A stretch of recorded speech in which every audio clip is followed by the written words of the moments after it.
phone to Andy because I'm not sure if he wants a special after the audit, if he's just going to do an overview of the independent audit for next Thursday, so we're playing phone tag. So I'll find out about that. He's overfamiliar with it, but especially. Right, questions. Well, and you know what, it might be because we already got numbers for this year, but we already got the city's audit for 2018. So mine is different numbers that'll be.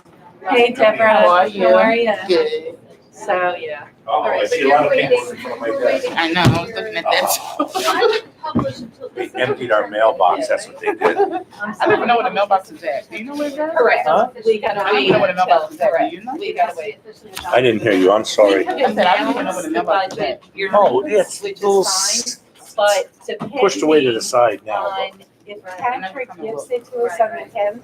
Most of this stuff you're getting off, most everybody wants you to, they all want money from you. I don't have any money. I'm a poor guy. Yeah. If I had money, I wouldn't be here. I'd be somewhere else. You know, think about that. Right. So he's been working a little bit from home and he's coming back Monday, but Oh, still, yeah. Jesus. Union. So, New York Civil yeah, Liberties so Union. if we can get a read, and Anson had no clue when I talked to him yesterday, that may change. Okay. Okay. Some of them send it to the house. Oh.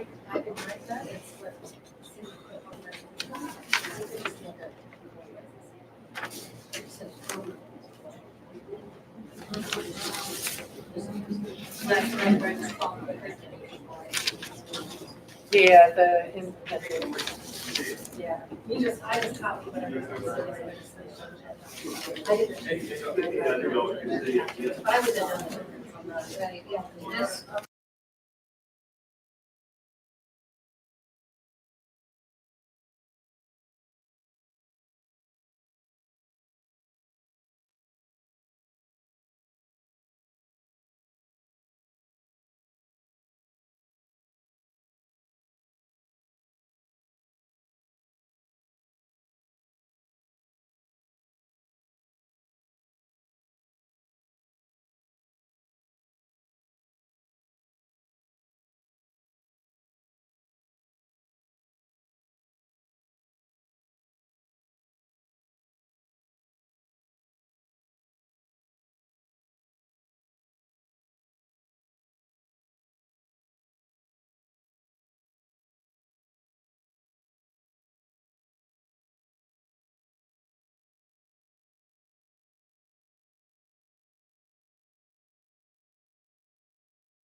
Gotcha. We are going to open the finance meeting. I apologize that we're about 7-8 minutes late. We are going over our proposed budget schedule, which is lots of fun. We have about 18 meetings and hearings over the next 8 weeks. So Gotta we'll love be it. spending lots of time together. Wait till you Quality start time. getting to those- So I'll open the finance meeting and ask folks to stand for the pledge of allegiance.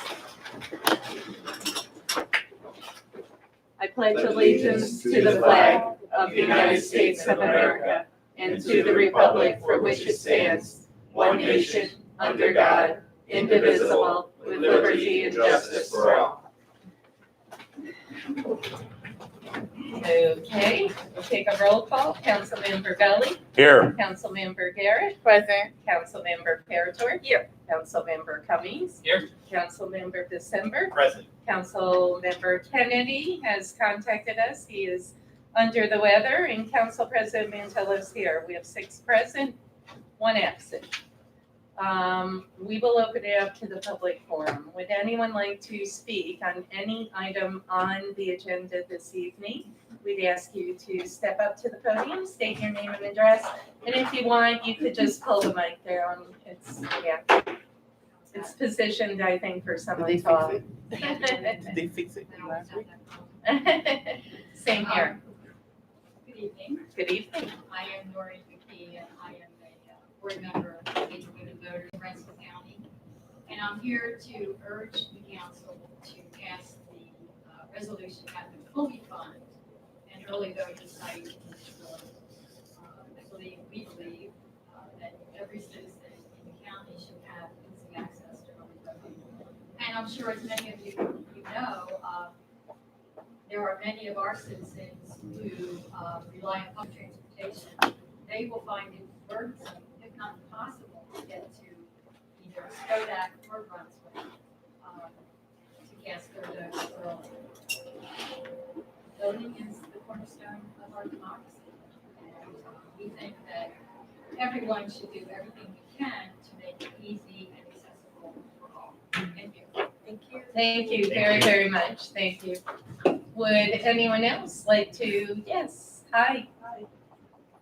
How are you, Renee? Great. Good. Good. Okay, my name is Renee Powell. I'm president of the Troy, New York branch of the NAACP. And I too am here to speak on, in support of funding, fully funding the resolution for early voting in Troy. I also want to commend the council as well for your initial support of early funding, where you funded half of it. Your foresight is appreciated, and I just want to encourage you to move forward and fully fund it. As Noreen said, voting is a fundamental right of all citizens, and to just have 2 voting sites in 2 extreme areas of the county does not service the entire county, especially the people of the city of Detroit. Your foresight and support in funding early voting here in the city will be greatly appreciated by the citizens and the NAACP. Thank you. Thank you, Renee. Thank you. Thank you. Would anyone else like to speak on any item on the agenda? Okay, we're going to close the public forum, move right into the agenda. We'll go into local laws. We have 0. We'll go into ordinances. Ordinance 81, ordinance revision to agree with hauler permit memo in support of revisions to Article 2, private collection. Councilmember Cummings, at the request of the administration, do I have a motion? So moved. Motion, Councilmember Parator, do I have a second? Second. Second, Councilmember December. On the discussion, I guess first, why don't you kind of go through what you're looking for here? Obviously, you're looking to increase the permits, the fees for commercial trucking here in the city. And Monica, did this come from the department? Did it come as Renee is here. I'm sorry? Renee is here. Oh, okay, cool. I didn't know that's why you were here. Thank you. Do you mind coming up to the podium, Renee? Thank you so much. And, I guess my question is this also a result from the South Troy meeting for the proposal on Skull Lake? Did something spark this? Thanks. This is for the solid waste, for the sanitation, not for Okay, anything not related to for trucking. any other. Thank No. you, thank you. So this is strict, So it wouldn't cover private companies per se for trucking? no, it's only covering for hauling anything that has to do with materials that are going to be managed. Renee, can you speak right into the microphone? It's hard to hear. Sorry. You can pull it out if it's easier, honestly. I'm going to poke myself in the eye with this. I'm going to leave it there. So it's with regard to any materials that are being managed and handled throughout the city, and with any haulers that are going to be moving materials from the city, unless they're going to be a deconstruction permit, that's going to be handled later in the solid waste process. And so really what we wanted to do was to have all the terms agree. One of the things that we did was we changed the insurance requirements to agree with what the requirements are when we go to RFP, so that we're protecting any liabilities and risk to the city. Yeah, and I saw if you have so many trucks, the fees go up, et cetera. Can you go into that on how, you came up with the numbers? So what we started talking about through the solid waste board was it didn't seem like a reasonable way to handle things that somebody with one truck was going to pay the same as somebody with 15 trucks. And so the determination that the solid waste board had recommended is that it was a tiered up process so that the smallest company would have to pay the lowest fee. But then once you got past a certain point, it was almost like a bulk discount, so that a very large company also got a reduction, so that the medium-sized companies were paying slightly more. Okay. Anything else that you wanted to add regarding the changes? No, just if there's any questions, I'm happy to answer them. Does the council have any questions? Monica, anything we're missing? So this is, Yeah. this was an existing ordinance within saw the sanitation code into code 247. This is just amending it. This has actually been on existence in our books for decades. Yeah. It just was never done. So the Solid Waste Advisory Board and Renee Tyler actually had started it when he was here. This was one of the revisions that was supposed to be on the docket last November and somehow didn't get on the agenda. So Renee jumped a hold of it, made the changes, made the updates that needed to be done. And this is something that's actually pretty common throughout most municipalities. Council Member Cummings? A couple questions. One, I know there has been some discussion about particular regulation of people hauling waste oil. Is that covered within this waste, like cooking oil? No, there has not been a specific consideration made for that. That's a material I think we're going to be addressing separately and individually later in the process of the solid waste plan. That's a very good question. Great. And then I don't see definitions in here. I'm wondering, would, a construction firm that's got a pickup truck that's taking stuff off the construction site, where does that fall under this? Is it explicitly exempt? Is it, or is it intended to be covered? That would be intended to be covered. Anybody that's hauling materials in the city and throughout the city is intended to be covered, and that they will be required to have a permit displayed on their vehicle. One of the solid waste board members had recommended that it has not only the permit number, but a license plate number, so that somebody that has more than one vehicle cannot move it from vehicle to vehicle. So I thought that was a reasonable idea as well. It's not meant to burden anybody, which is why we had done it, so that a smaller generator is charged less, as is the largest generator. Interesting. I mean, what about just a bag of trash in the back of my car? Is that? No, because you're not a hauler. So it's somebody that's a New York State licensed hauler, and they're required to register through New York State. So if somebody isn't registered and permitted by New York State, they're at their own risk and with liability in that aspect. So I don't know that there is a means for us to capture that. I can certainly investigate that for you. But this is Not meant. intending to regulate it. I just want to Right. make sure we're not overburdening people. And I agree 100%, but it's meant to regulate people who are registered haulers. So, Joe Schmo, who has a pickup truck and that is his business and who's registered as a hauler in New York State, would be included in requiring a permit. If somebody is not registered and doing it independently, then there isn't really a way that we can capture that I know of. Okay, so some people could be doing similar activities without being registered with New York State. I don't think New York State would be really happy about it, but I suppose that an individual could be doing that. Anybody that is hauling to scale, a large quantity, they're doing 3 pickup trucks a day or something of that sort. Right. At some point, New York State will hopefully and likely Right. find that out. But if you're finishing up your construction job and you throw the scraps in the back and you bring it to the dump, that's No, not. no, New York you're State not isn't a regulating you're not that, a and we're not registered regulating hauler. that. Correct.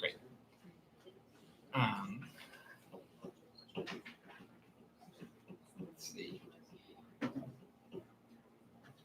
And I suppose probably similar, I know there's been a couple startups with community gardens and such that pick up from a few spots. Do you know if they're regulated under New York State? I'm not sure I'm understanding the question. I'm sorry. For example, I think, for example, the South Troy farm gets food scraps from various restaurants and brings it to the farm to compost. No, that's staying within the city and Yeah. that's being utilized, so there would not be a requirement on that. I guess, would it help, do you think, Councilmember Cummings, if maybe it was more defined? Like you said, I didn't see a definition. The definitions Or- are in the beginning of the chapter. I It's a part of it. You're not amending that. We're not, right, No, correct. I know, That's that's what I'm what I- saying.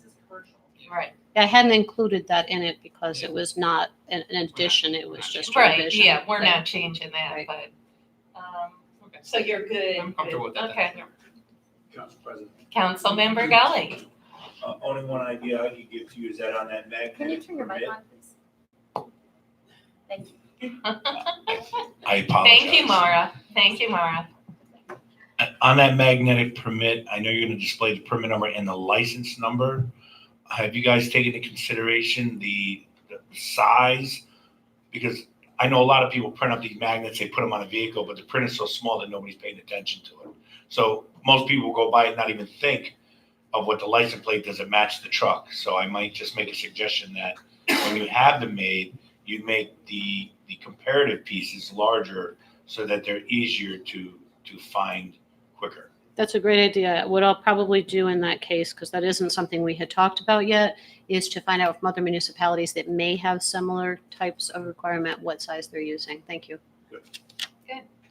And do you think, Renee, that anyone else should be copied on the list, like code enforcement or, just so the list is in other departments, shared with other departments, or can it be online? You Oh, know what I mean? absolutely. Okay. Yeah. Good. Any Council further? President. Yes, Councilmember Parator. Is it on now? Mhm. I just want to commend Ms. Panetta for finding that and for her work and bringing it to light. I think you've been an excellent addition to the administration of the city, and I applaud your work. Thank you very much. Any further discussion? Okay. All right. All in favor? Opposed? All right. Ordinance 8160 goes to the regular meeting in October. Ordinance 82, ordinance amending ordinance 73. It actually, this particular ordinance, just so everyone's aware, is the styrofoam plastic straw that we passed last month. So ordinance 73. So do I have a motion? Yeah, motion. Okay. Let's And go. I did look in the rules and I can second, but, I know that I would like to discuss this at least, so I'll second. Why am I introducing this ordinance? A couple things. As many folks know, the styrofoam and plastic passed unanimously. And one section specifically, which kind of, I thought was important. So what I did, I know that some council members, since it doesn't go into effect until March, said, well, let's let it move forward, et cetera. So this would actually not go into effect until May, after it's already implemented. So it would, right now, the ordinance goes into effect March of 2020. What I'm proposing is that the council would receive quarterly updates beginning in May. So basically, we'll have 6 months, it gets implemented in May, we'll be able to get an update. I was asked, well, the Solid Waste Advisory Board provides updates, but I did look at the Solid Waste Advisory Board, and if everyone takes a look at that, the reports, the committee provides an annual report to the mayor, and it's regarding the solid waste overall management plan, not specifically the styrofoam plastic straw update. Secondly, the committee does and can provide additional interim reports as it deems appropriate. But once again, that would go to the mayor. So all I'm saying, as a council, we would get quarterly updates, not per se intense reports, but updates on how the styrofoam ordinance, not just being implemented, but obviously being essentially enforced. So it would be an update. It's nothing crazy. It's a quarterly update, much like, the council gets from Andy. And as I said, SWAB provides the executive with the reports. If we want to amend SWAB maybe and include this in the SWAB and say the mayor and the council, I'd be open to that. I just really feel, since it's a very new law, that the council receive quarterly reports. Council President? Yep. Who are you assuming the reports will come from? Yep, the reports would come from the administration, so, depending if Monica wanted to give the update or, Chuck overseeing that particular department, but essentially the administration would give the update. So we're not specifying who it's supposed to come from? Well, if you read it, and I can read it, it's coming from the Commissioner of General Services.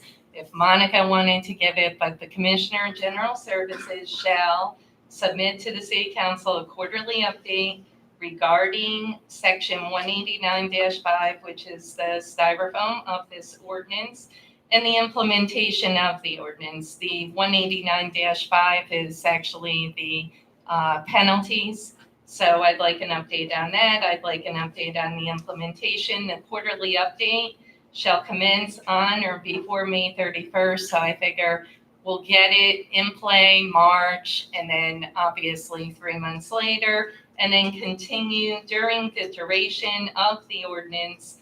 And the update shall be submitted within 15 days of each respective quarter. We could get that verbally if we wanted to have a meeting, or we could get it in writing, whichever is easiest. And the update shall be posted each quarter on the City of Troy website. Council President? Sure. Could I ask someone from the administration to speak to, is this a cumbersome request or easily answered request?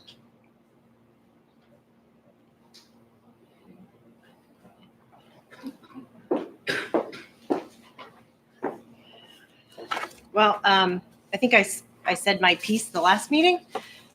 So I think that while I understand the intentions of the reporting, I also think that this trifecta ban is something that the Solid Waste Advisory Board, as well as the Troy Zero Waste, have taken on and has incorporated into the comprehensive recycling initiative that they're doing and the solid waste plan.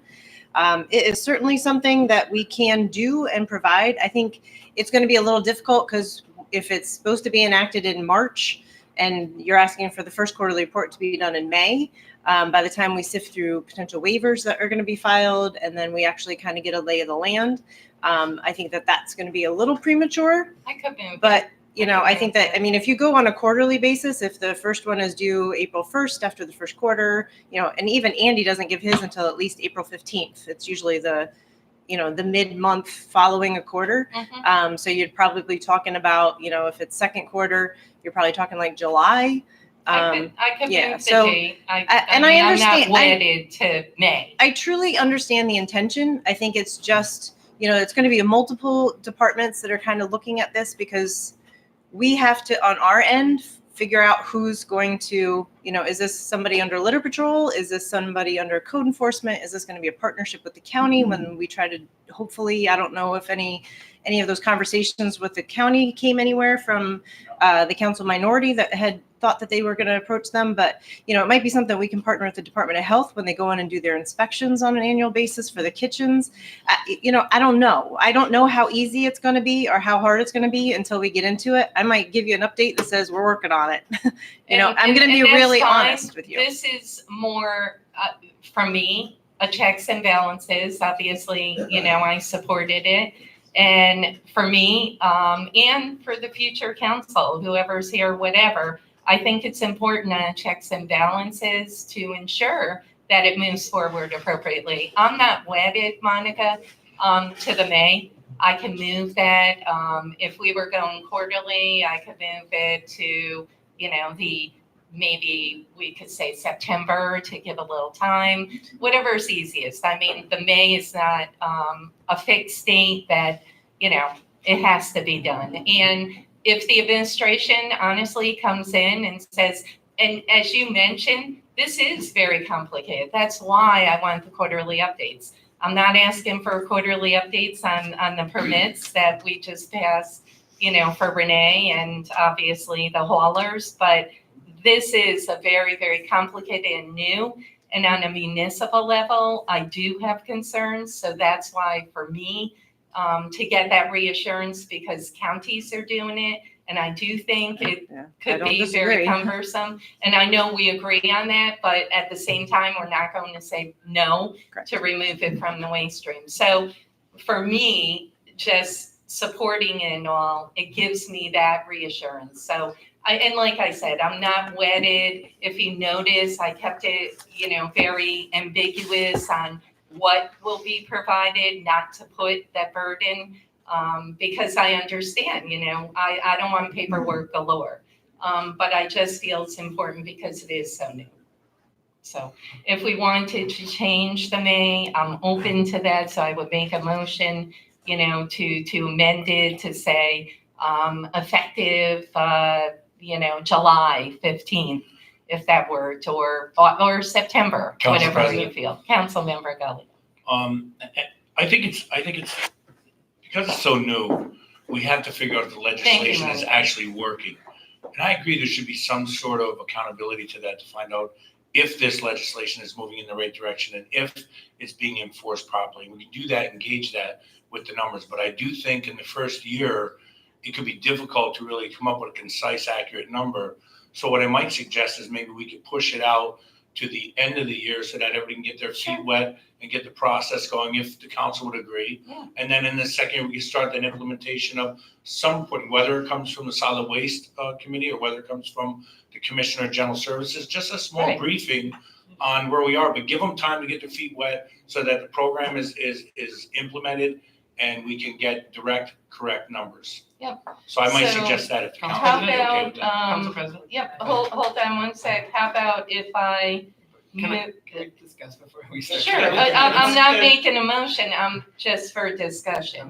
Okay. In terms of that, I did put May 31st, 2020. I mean, I'd be happy to move it toward the end of the year.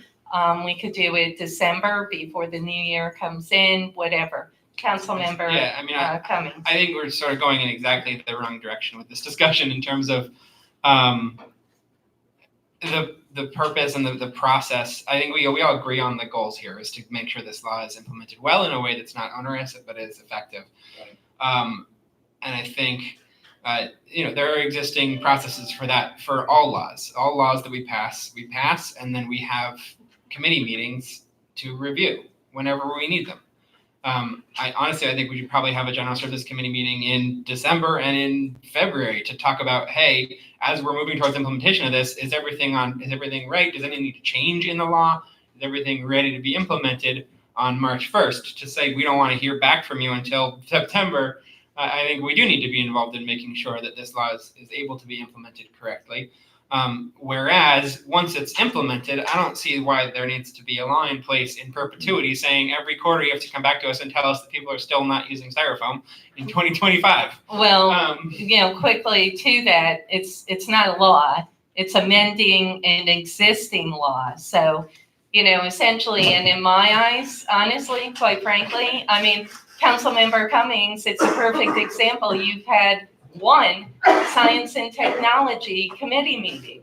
So I would like updates on things going on in OFT, but saying that this holds accountability, reassurances to a law that just has not been tested at the local level. And I guess for me, sitting here, I want that assurance that no matter what, come 2021, when this is hopefully really rolling, I would love to see the quarterly updates. And so for me, that reassurance is important. I supported this on the grounds with some hesitancy of the enforcement and of being a municipality who's bogged down with code enforcement and blighted buildings, et cetera.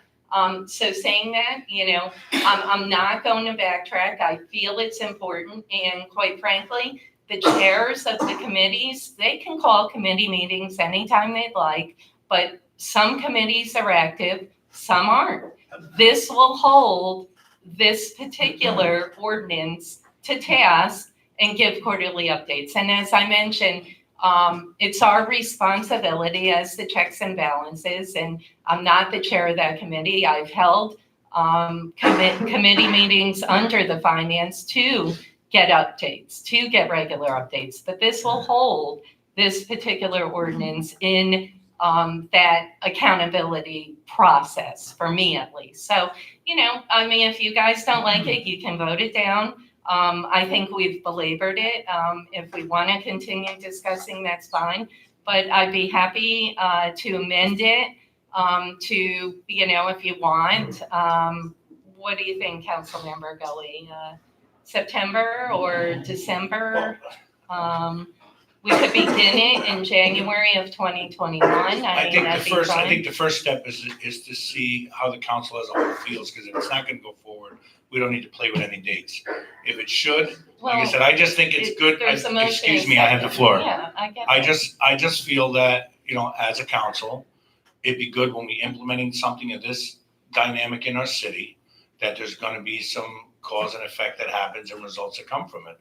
And we won't know that until we ask the question, but if we have it coming in on a quarterly basis, we can see how we're moving in that direction and what type of success rate we're getting out of it, what percentage of transition of businesses we get. Is it based, we get mostly downtown businesses that are not following the script, or could it be the slow areas on the outside of our city and the smaller areas? I just don't know what'll come out of it, but it'd be nice just to know that. I mean, having the information is better than not having it. It's not as though we're holding a ball and chain to anybody. It's just a simple report of, hey, here's where we're at.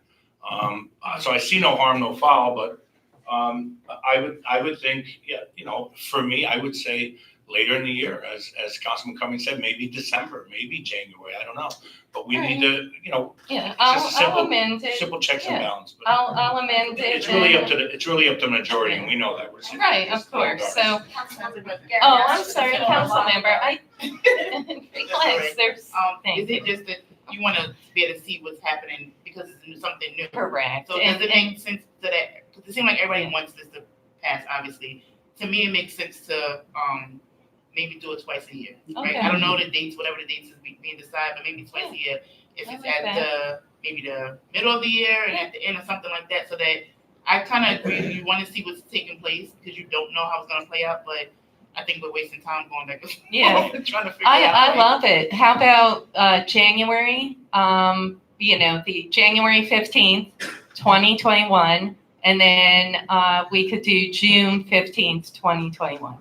So then you're giving it almost a whole year. It's biannual, and then at least you'll get those updates. So Yeah, council On the member. discussion, thank you. Sure, yep. So, I appreciate the intent of this. I think I tend to agree with Councilmember Cummings that my concern is more about, if we're talking about a capacity issue with rolling this out and then putting an additional specific language in the ordinance to require the commissioner to do this, my concern is we're going to get to a capacity, that is an additional capacity problem. I do like the idea of, there was an earlier discussion, we're talking about the solid waste management plan right now in section 247 of the reports, and I believe the council president referred to this, was an annual report to the mayor.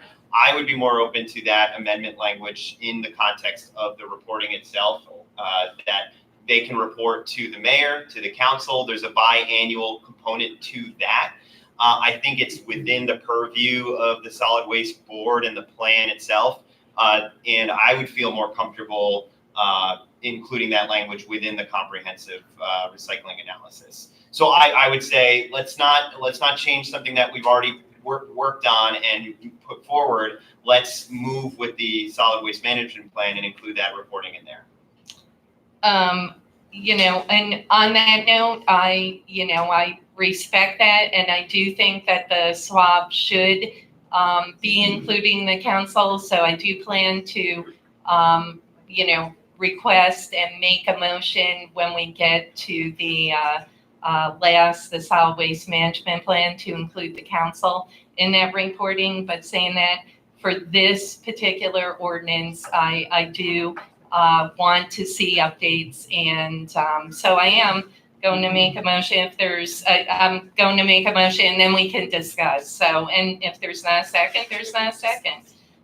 So what I am going to do is make a motion. The Commissioner of General Services shall submit to the City Council a biannual update. I like that, Councilmember Garrett, etc. And then on line 3, commence on or before January 15th, 2021, and continue during the duration, etc., etc. So 1, it addresses the quarterly to biannual, and then number 2, it won't begin until 2021, January 15th. So the second update wouldn't happen until June.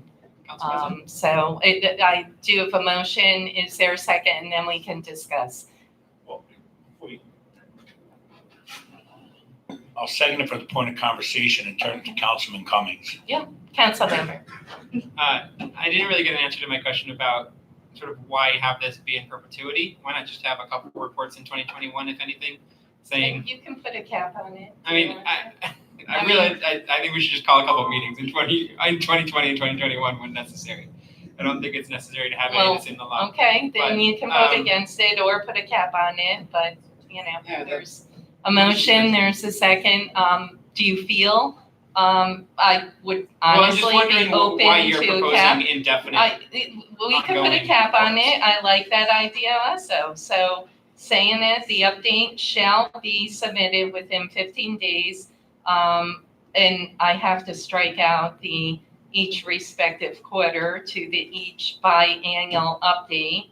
And then the update shall be posted. And then what I will do is put a cap that this particular ordinance will sunset on June 15th, 2022. Okay.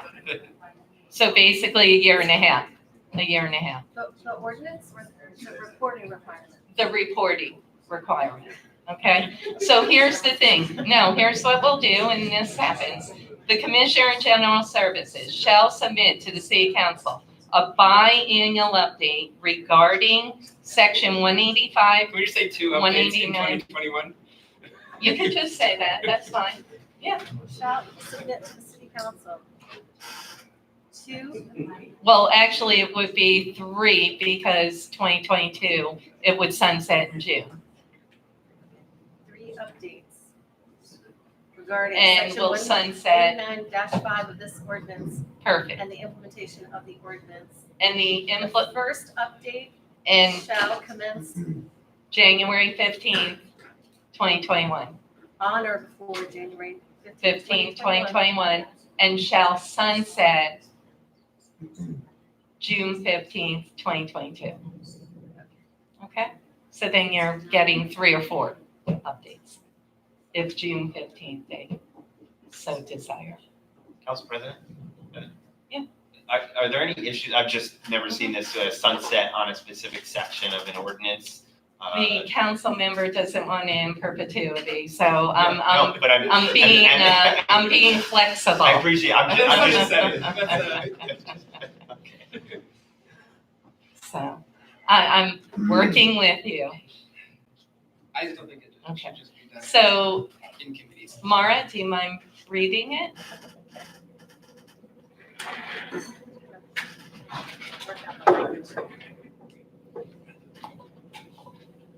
12%. The Commissioner of General Services shall submit to the City Council 4 updates regarding Section 189-5 of this ordinance and the implementation of the ordinance. The first update shall commence on or before January 15th, 2021, and shall sunset on June 15th, 2022. Yeah, Why not just say, and the last shall be given after June 15th, 2022? Yeah, however, you want to word it. The last shall be. Shall You could, yeah. given on or No, they'll before. never talk to us again. You should, no. Through the normal process. Well, what you should add there is, updates shall be given, upon request, I think that's but chapter 15. it's fine. Say that one more time. So it's not It's fine, necessary. it's fine. We have it under the charter, so. Okay? I think so. All right. You'll see it at the regular meeting, and you can amend it again if it's not correct. That's awesome. Okay, we have a motion now. So I'll make a motion to amend it accordingly as we just discussed. Do we have a second? And I'll second that. Okay. On the discussion of the amended ordinance. Sorry. The amendment. On the amendment. On the discussion on the amendment. All in favor of the amendment? Aye. Opposed? No. Okay, so the amendment passes 5-1. On the amended ordinance, do I have a motion? A motion. Motion, Councilmember Garrett, do I have a second? Second. Second, Councilmember Gully, discussion. Council President. Yes, I still think this Councilmember is really better Cummings. done just at committee meetings. Okay, that's Just great. put that on the Okay, on the amended ordinance, further discussion? Okay, slow roll. Councilmember Gully, Yes. the amended ordinance. So just So 3 the meetings. original. We had to amend 4 it, meetings. so now the amended ordinance. Okay, Councilmember Garrett, Yeah. thank you. Councilmember Parator? Going to say that I feel that this whole proposal was imposing an onerous layer onto what is an obvious good law for the city of Troy to reduce plastics and styrofoam. So I'm absolutely voting no. Okay, Councilmember Cummings? I'll vote no. Councilmember December? No. Okay, Council President Mantello, yes. It is a tie, 3-3. See, Councilmember Kennedy could have been the, and a tie does go down, so. The ordinance 82 does go down, and that's very disappointing. Resolution 64, resolution, Troy City Council further supports locating an early voting site in the city of Troy. Councilmember Cummings, Councilmember December, do I have a motion? So moved. Motion, Councilmember Parator, do I have a second? Second. Second, Councilmember Garrett, discussion. I did have a couple questions I was asked by a couple of folks. The Unity House, I understand that there are certain clients in the Unity House and that it's locked. Will this be open, obviously, for the 10 days of early voting? And will people not have to, knock? Will it be totally open without any, request? And will it be open? Yeah, Council. Yep. From what I understand, a review was done of the building, and there are areas within the building that can be access can be provided to in all compliance with the election law. Okay, so it will, Yes. it will be open at all times during the voting hours. Yes. Okay, and then number two, some folks who looked at the accessibility for disabled and handicapped, there aren't immediate spots for the handicap out front. They're across the street.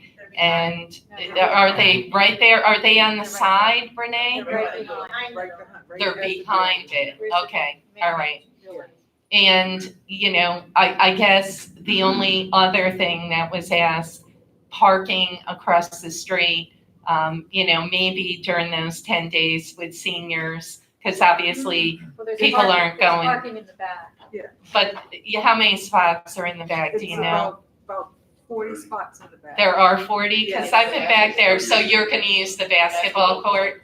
Okay, Yes. all right, because I've been in the parking lot, there's like 12 or 15. There's probably about 20 right behind the building. Okay. There's some on the side, in the back as Okay. well. Yeah, only because, as long as there's enough, only because I didn't want to see seniors trying to go from the parking lot under the bridge across the street. It's, They yeah, don't have- a little hairy. No, Okay. Because you Cool. can pull up too, and the seniors will get out, and they'll have immediate access to enter the building, in a, handicapped ramp. Will the front door or the back door, will people be going in? They can use both. Okay, because now they If you're can't. handicapped, yeah, they can. I thought you had to press the intercom to get in. I could have sworn, Actually, so yeah, if you go in there when it's not fully open, so for instance, like Kevin Pryor has his boxer program there, because it's not open for like the pantry service and things like that, you do have to be let in. But for this particular thing, somebody's gonna be there. If you go there anytime while anything else is open, someone's always at the front desk. okay, So you can get in on either side, whether you're on 6th Avenue side or Earl Street side. cool. And so they don't have to buzz No. people Those in. doors are Very open good, during very good. Yep, those were the only questions I was asked. In my eyes, I supported this from day one. I actually requested the two commissioners back, I want to say in April-ish, with an email to the two commissioners regarding a voting site in the city of Troy. And if you recall, I do like how we honed it down to District 2, Councilmember Garrett, because that, was the true concern in terms of folks being able to actually walk or take a bus, for 5 minutes, not 25 minutes. So, certainly I'm in support of this as I've been, but I do like that a District 2 site was found. So, Council President? Councilmember Perry. I think it's perfect that it's going to be at Unity House. Mary Jane Smith is smiling in heaven right now.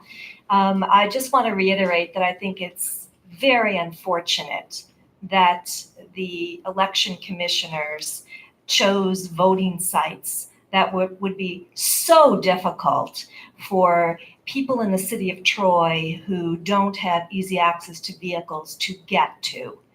And the fact that we as a city council have to come up with money to make this happen just does not seem right to me. That being said, I'm glad that we came to this resolution, and I'm glad that it's in District 2. And on that note, have we found where the money is going to be coming from, the 7,500? Is it going to be the contingency? Where exactly, council member? I don't know if the mayor has a new answer for this, but I know, obviously, Andy's been out and there's a timeline on this. The goal here is to pass this resolution so that the board knows that we're willing to fund it. If they do accept this offer from us, then we'll be able to pass a budget transfer at our next meeting in order to fund it. I know, just last meeting, we approved the sale of over $100,000 of the property. There's all sorts of places funding could come from. But that'll be up to Andy when he gets back and up to the board as to whether or not they accept this offer.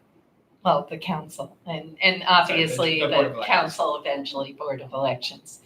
Further discussion? Yeah, Councilmember December and then Councilmember Thank you. Garrett. Yeah, no, I just wanted to echo the sentiments of my colleague, Councilmember Parator, that I think this is, really important that we make access for voting more readily available for our city residents. I will just note from the letter sponsored by multiple organizations, including NAACP in our memo here, that Albany County, Albany County had a bare minimum of 4 early voting sites and they designated 6. Schenectady County, which has 101,574 registered voters, almost 6,000 less voters than Rensselaer County, is offering 4 sites for early voting. We have an opportunity to do more than the bare minimum, and I think it's great that we as a council are working to get that money for our residents to make sure everyone has access to the polls. So I thank everyone for their support, and I'll be voting yes. Further, Councilmember Garrett. I didn't realize we still had to get the okay from the Board of Elections. So do we got a plan B? And if they are okay, so if they don't agree with what we're saying, what are we gonna do? And why do we have to? If we're putting the money up front, why do they? So unfortunately, the Rensselaer County Board of Elections has purview over how elections in the county are run, and they've made this unfortunate decision. We have, we're doing everything we can to make sure that they have all the resources they need to do the right thing. We can't force their hand. They're a county or agency, Well, so if they're not that'll gonna do be. their job, then they need to go.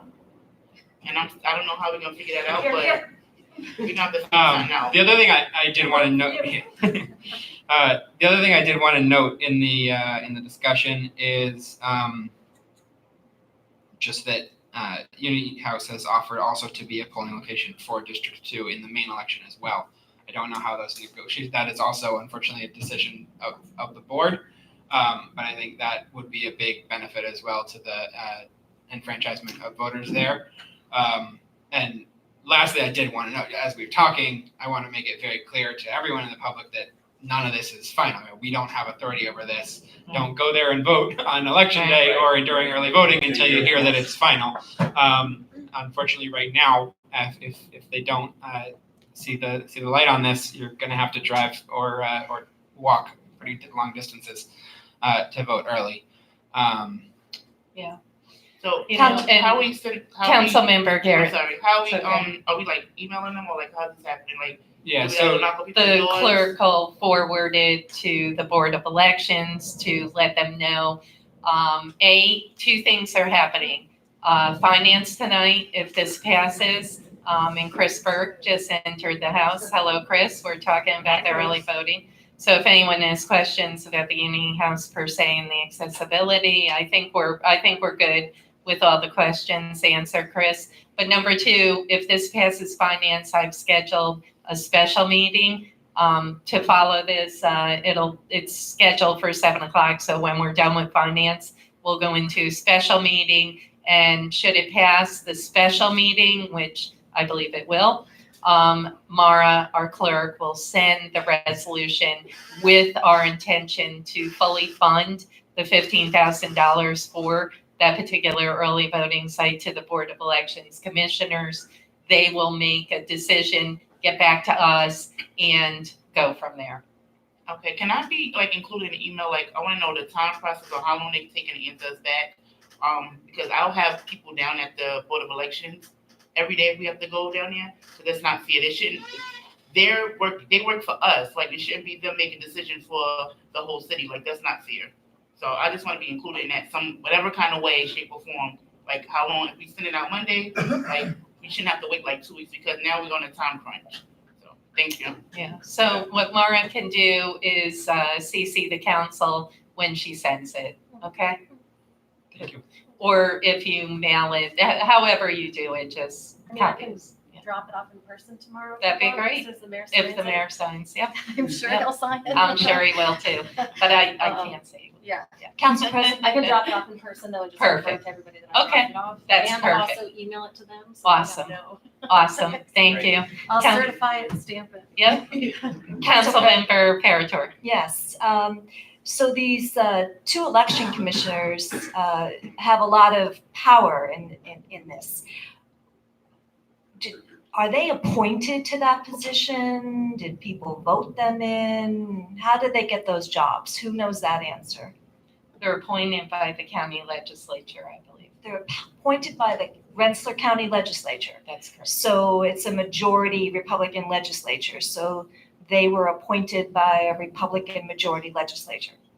You have a Democrat commissioner and you have a Republican commissioner. Well, you have to have one of each, I guess. Okay, thank you. And- I wanted to yeah. understand that. And I don't know what the votes were. I think obviously contact, R6. I don't know who they voted for, whatever, but it's beyond our jurisdiction. Any further discussion on resolution 64? All in favor? Aye. Opposed? 64 passes, 6-0. All right.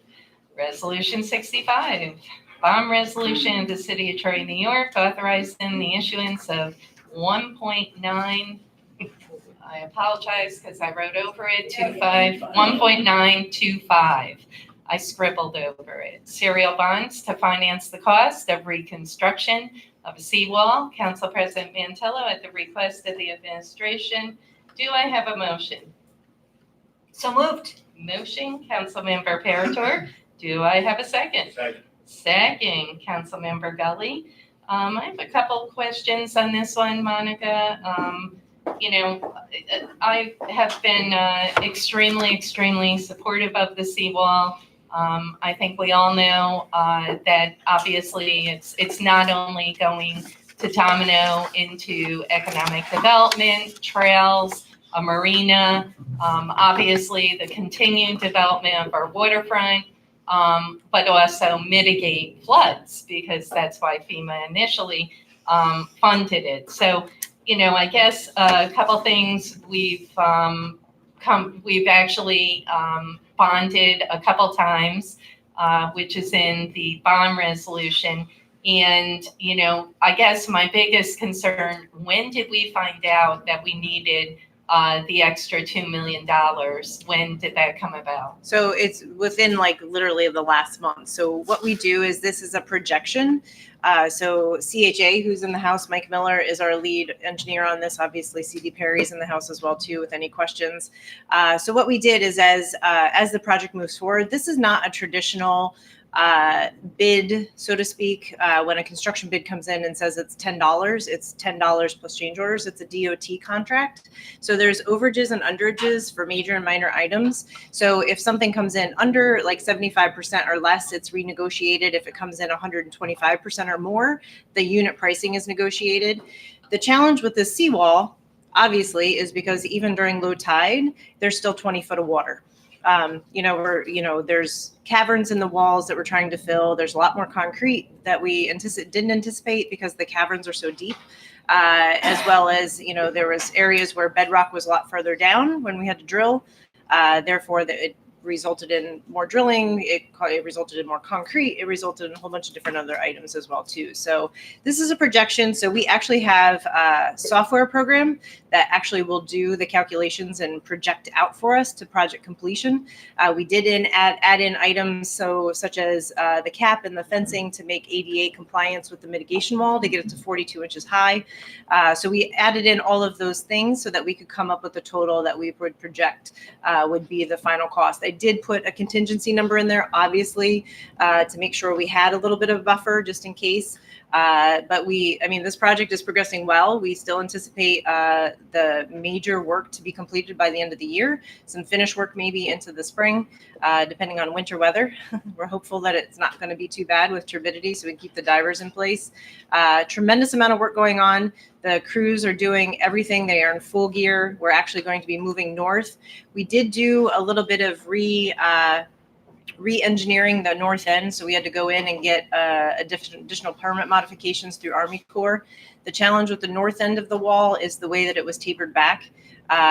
We didn't feel was going to be bolstered enough, and then we also, when we were out on the tug and the barges, actually were able to take a look at the the sewer system and how close the sewer is at the north end of the wall above 00, which is just past the building up here north.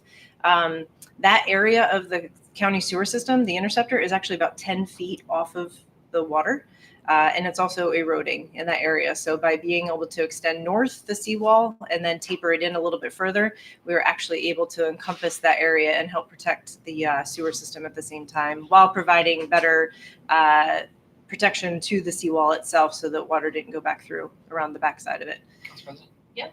How far north are we Council talking? Member Cummings. So 00 is at the end of the north wall where you see it now, Right. and then it's beyond that. So it goes about 75 feet, about 75 Is feet that the north. entirety of where the parking lot is, basically? No. So where you just see the trees got taken down, it's about the extent of where those trees were just all removed. Where does the interceptor go after that?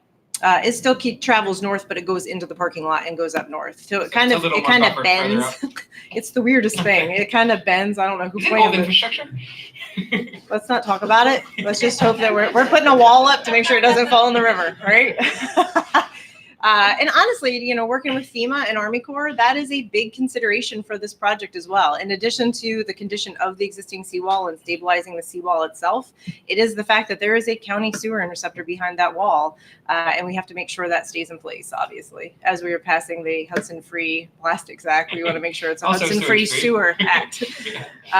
So this is just encompassing, this also allows us to, do improvements such as on the back side of the wall where the bike trail was going to go, actually just putting a sidewalk in. So just it's a better finish. This is an 80-year project. We have to guarantee this project to FEMA and Army Corps for 80 years.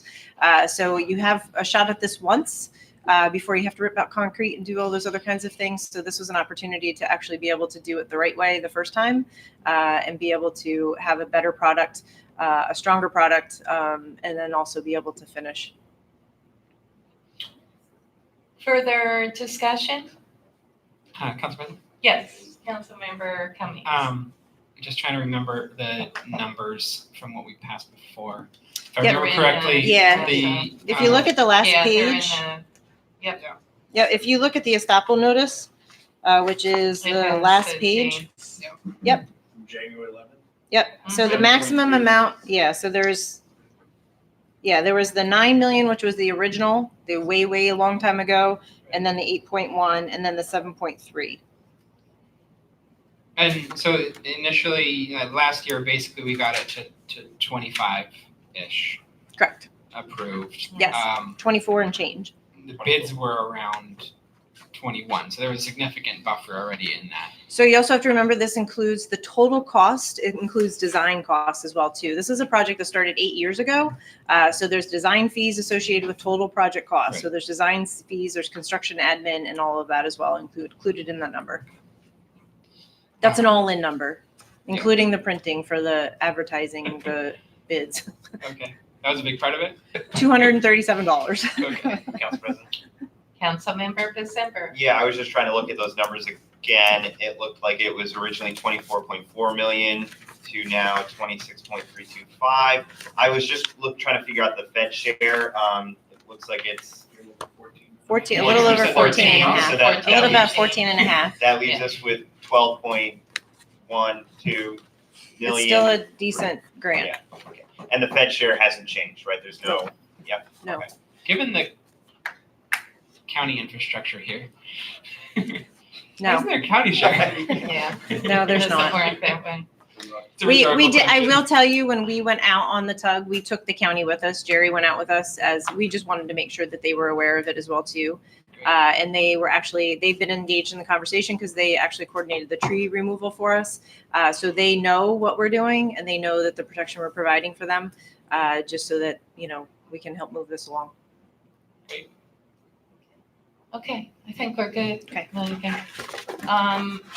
For me, obviously, it's a critical project. I'm not so much, obviously, because it's about 10% of the overall portion that the city's responsible. But if you recall, it started out, as Monica mentioned, certainly at a much less cost, and it's escalated since, it started in 2014. So, I guess on a couple fronts, it's a project that certainly has to get done. I'm fully supportive of it. I've supported the increases. This is a serious increase, and we can't take it lightly. It is $2 million. Initially, Monica, I was concerned that maybe it was overruns, but it sounds like it's not so much overruns, but additions. Scope. And the scope has changed. Is that accurate? Yeah, I mean, Combination. it's a combination because of, if you have Class G concrete and you spec a certain amount, Right. but the depths of the wall or the width of the wall is more, the quantities are going to go up. So it's a combination of, expanding scope so that we can encompass better protection, as well as overages and pieces of unit pricing. Okay. So, just from my perspective, I'm obviously in support of this, but, I do want to go on record.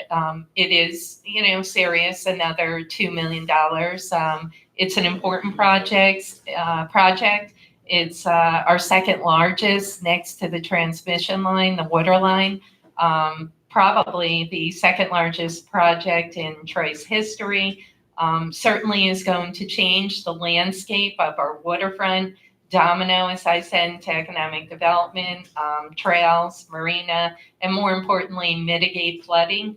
But I do want to go on record. I am concerned because we have been asked a couple times to increase this. I know CD Perry's on the job. They're doing fabulous work. I've been down a couple times. So I am in support of it, but certainly the $2 million, it is serious, but obviously we're hopefully at the tail end and we don't have to bond more money. So further discussion? All in favor? Aye. Opposed? All right. Resolution 65 carries 6-0. Resolution 66, Resolution Bridge New York Resolution. Council President Mantello, at the request of the administration, do I have a motion?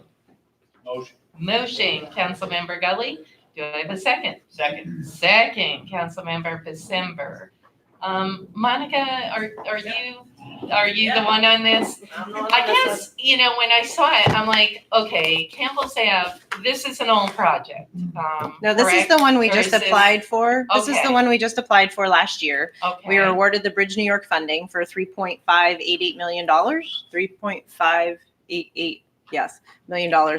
It's actually the largest award in the Capital Region Okay. for the Bridge New York program. So this is a replacement of the Campbell's Ave Bridge. So this is I don't mean to interrupt, but didn't we do work on that at one time? before me. 50 years Okay. ago. You're talking about? No. Are you talking about the Spring Ave Bridge? The It Spring was- Ave I know is the the one Spring that- Ave we yeah. have, but I No, thought this for is sure that Campbell. there was work done on Campbell. Okay. Before All my right. time. Okay. So I don't think there might have been some minor work. But maybe We some- do get flagged on Right. it, and that's why it was actually Okay. a good hit for us, All right. because we do get flags on the condition of it from DOT. So this is a The one replacement. right across from the firehouse. Correct. Yes. Correct. So this is a replacement of that bridge. This is the first part of this, similar to the way that the FEMA programs work and like the South Troy Industrial Road, there's a design component. That's why you see, if you read the legislation, it's actually 504 because we're walking into the first part of this, which is the design part. Once we get this, then they approve the design and then we'll move forward to the actual funding. But we were awarded 3.588 for this.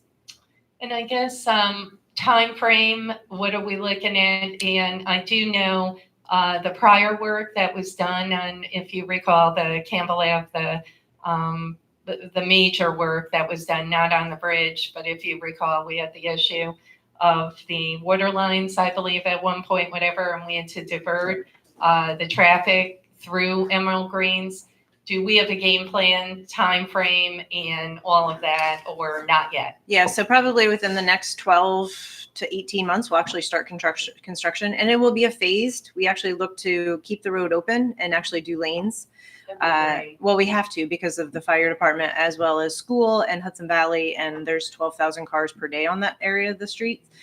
So we know we can't, you know, it was either one or the other. It was either rip the Band-Aid off, close the road for a month, go in fast and furious and do it, or it was go into phase project and be able to do it at a different clip. So we decided to do the phase project and approach, obviously because of the fire department is the primary piece of that also, and then also the school districts as well too, right there, especially Carroll Hill. How many phases did you say? Just two. Well, no, I mean, so it'd be the left side and right side, you know what I mean? But yeah, so we actually are obligated, if you read in the resolution, there's 24 months and then a 36 months from award. So probably within the next 12 months, we'll start 12 to 18 months, I would say we'd start construction. It was awarded this year, so we'll be moving forward. But this will allow us to start on the design phase of this, and we'll move forward. Yes, Councilmember Cummings. Just wondering if there has been any discussion with the Narrows group around. It's a little, I don't know, at one point there was discussion of going through the firehouse property. I don't think they're doing that anymore. But Well, the firehouse property is actually a little bit south of this. Right. You know, so this is just the replacement of the bridge. Right.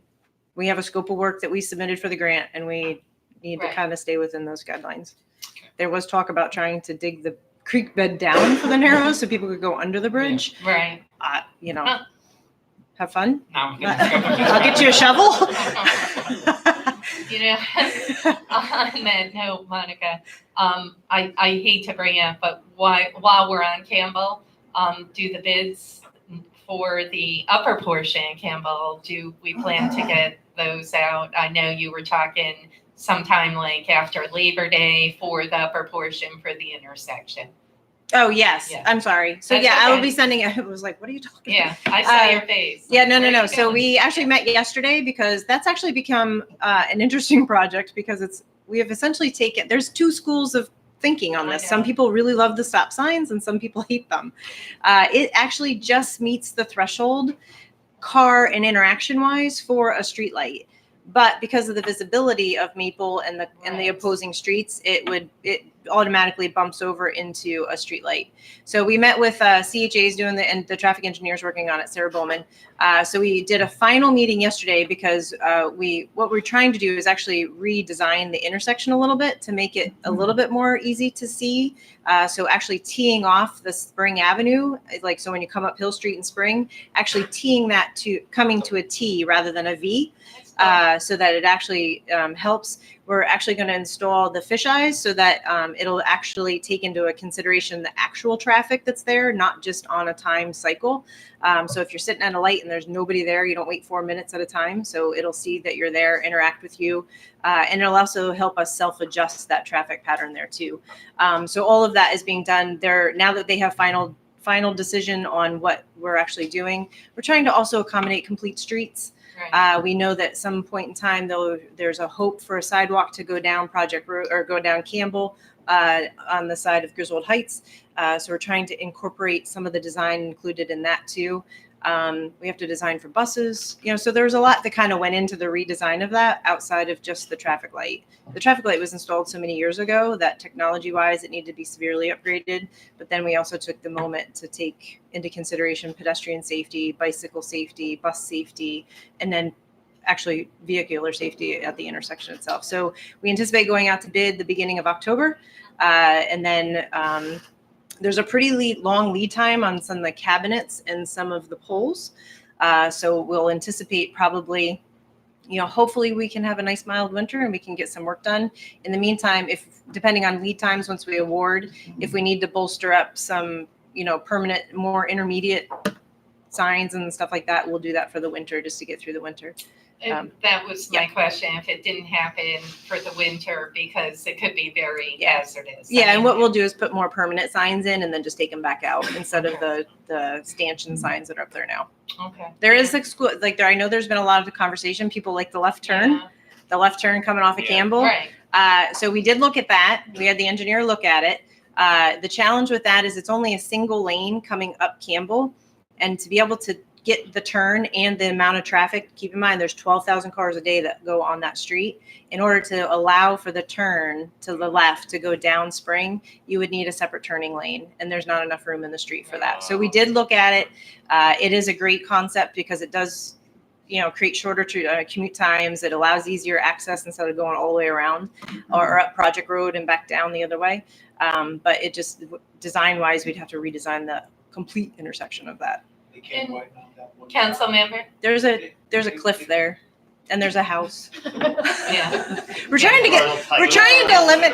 Well, what's funny is we had to take. If that house wasn't there, you'd have plenty of space. So, and it's funny because when we looked at the redesign, because we're actually going to take the curbing out a little bit further on the other side of the street of that, so that we can tee that up so it's not a big wide area. But what that'll also do is help with pedestrian safety. So the sidewalk will stay on the inside. You'll have a buffer. But we did all the work on that one side because the other side is literally the house is right there. So we'd have to go into right-of-way acquisition, and it was just unfolding into be a way bigger project than it already became. Who would ever thought that all of this would turn into this big project? It's just a nightmare intersection, but. Correct. Saying that, Monica, while we're looking at pedestrian safety and sidewalk, if you could do me a favor, and I did put a request in, but south of there, if you go towards Sherman Ave, Sherman and Campbell, there is just this huge, and I hate to get parochial, but it's very important. There's a bus stop right there, and there is a ton of brush and weeds that is actually blocking the sidewalk. So what people are doing, they're actually walking Campbell, going east on Campbell on the right-hand side, and they're walking in the roadway because of all this brush. You're talking about where the storage units are? No, come way down, come towards Stewart's. Sherman Ave, the okay. bottom of Sherman Ave? Yeah. Sherman and Campbell, there's a bus stop right near there. What people are doing, they're getting off the bus, they can't take the sidewalk, and they're walking in the road, and it's so narrow there. So I did ask Chuck to take care of the brush and the weeds because they're walking in the road right there. And honestly, it's an accident waiting to happen. And if you go by, you'll see it. Okay. Because there's no way to walk the sidewalk. Okay. The We'll look brush at it. is right over it. Thank you. Weird. Yeah, thank you very, very much. But on the bridge, Councilmember Gully. Did you have a question? I already gave it. Cool. Anyone else? Council President? Yes, I Councilmember. I'd just like to echo those comments about, in the interim during the winter, I would encourage that we do look at those additional markers for safety. I think that, I'm glad you're thinking about that. I would just. Yeah. No, We'll definitely put up we'll put up actual stop signs with, not the stanchions, wooden stanchions. Those will be gone with a snowplow. They'll be in the yard. All right, further discussion. All right, all in favor? Aye. Opposed? All right. Bridge New York, Reso, 6-0. Resolution 67, resolution adopting the solid waste management plan. We are going to just make a correction. It's fine in the Reso, formerly known as New York State DEC as Comprehensive Recycling Analysis. Council President Mantello, Councilmember Cummings, at the request of the administration. Do I have a motion? So moved. Motion, Councilmember Parator. Do I have a second? Second. Second, Councilmember Gully. Discussion? All in favor? Aye. Opposed? All right. Resolution 67 carries 6-0. Renee, you're off the hook. See that? Talk more later. Well, we will talk. We will talk. And on that note, there is a meeting of SWAP next week, the Solid Waste Advisory Board. I appreciate Renee. There's going to be a workshop, general services, and hopefully all of us can attend. Should be informative. Thank you. Renee. All right, do I have a motion to adjourn and we'll go right into the special? Motion, Councilmember Garrett. Do I have a second? Councilmember December. All in favor? Aye. Opposed? All right, if folks are okay, we'll go into the special in 2 minutes.